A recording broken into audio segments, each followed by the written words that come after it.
Quiet suburban afternoon, sunlight spilling across identical houses on the street. A black man parks calmly, carrying a toolbox toward his own porch. He unlocks the door confidently, humming while adjusting his Wi-Fi router. Across the street, a woman watches suspiciously from behind twitching curtains. Her eyes narrow as she grips her phone, heart racing with assumptions. She whispers angrily, convinced something illegal is happening before her eyes. The man resets the modem, checking signal lights with practiced ease. She dials 911, voice trembling but determined to sound authoritative. There's a suspicious black man breaking into a house, she claims. Dispatcher asks questions, but the caller exaggerates every small detail. Sirens echo faintly as police cars roll toward the peaceful neighborhood. The man inside smiles, Wi-Fi finally reconnecting after hours of frustration. He opens his laptop, relieved, unaware of approaching danger outside. Neighbors peek out, drawn by flashing lights and mounting tension. Police step out cautiously, hands resting near belts. Scanning, the woman rushes forward, pointing dramatically at the innocent homeowner. Officers knock firmly, announcing their presence through the closed door. Confused,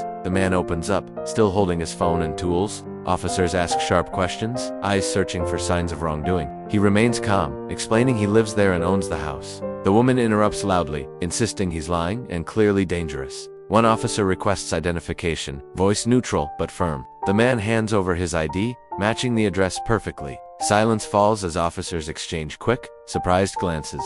The woman scoffs, claiming IDs can be fake nowadays. Officer radios dispatch to confirm homeowner records immediately. Dispatch confirms name, ownership, and utility accounts registered years ago. The mood shifts. Officers relax slightly, reassessing the situation. The man explains he works in it, fixing his router. Tools laid out clearly support his calm explanation. The woman grows defensive, arms crossed, voice suddenly shaky. Officer asks her why she felt the need to call. She stumbles, offering vague excuses about protecting the neighborhood. Neighbors begin filming, murmurs spreading through the gathered crowd. One neighbor speaks up, confirming the man lives there peacefully. Another mentions the woman frequently calls police on strangers. Officers' expressions harden as the pattern becomes disturbingly clear. The man stands quietly, dignity intact despite public humiliation. Officer explains false reports, waste emergency resources, and cause harm. The woman's confidence crumbles under calm, factual questioning. Police warn her formally about filing misleading emergency calls. She protests weakly, realizing sympathy is slipping away fast.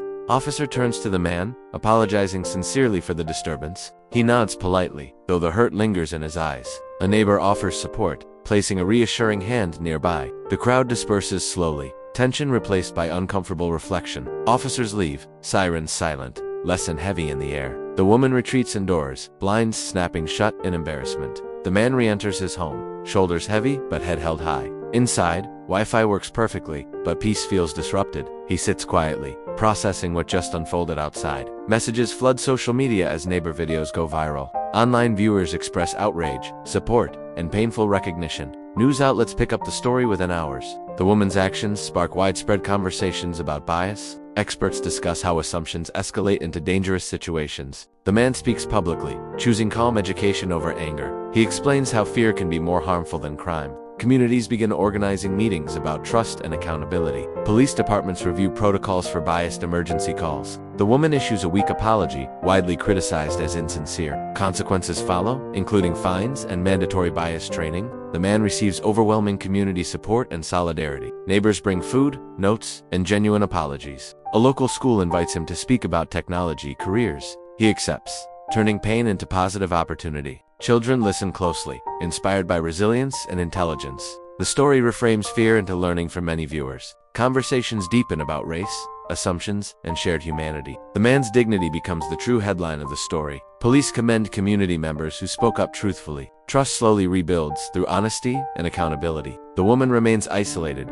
forced to confront her actions. The neighborhood feels changed, quieter but more aware. The man upgrades his Wi-Fi, laughing softly at irony. Technology fixed easily. Human bias proves far more complex. Viewers reflect on times they judged without knowing truth. Comments fill with vows to do better next time. The story spreads globally, resonating far beyond one street. The man's calm response becomes a masterclass in grace. He reminds everyone safety starts with empathy, not suspicion. A single call exposed a much deeper societal issue. What began as fear ended as collective self. The man closes his laptop, finally breathing easy again. Outside, sunset paints the street in warm forgiveness. Neighbors wave, relationships cautiously mending. Trust returns slowly, earned through actions, not assumptions. The house stands unchanged, but perspectives inside are transformed. One false call reshaped an entire community's mindset. The lesson echoes: ownership isn't always what prejudice expects. Silence falls, heavy with understanding and regret. A simple Wi-Fi fix revealed uncomfortable truths. Justice arrived quietly, without handcuffs or headlines alone.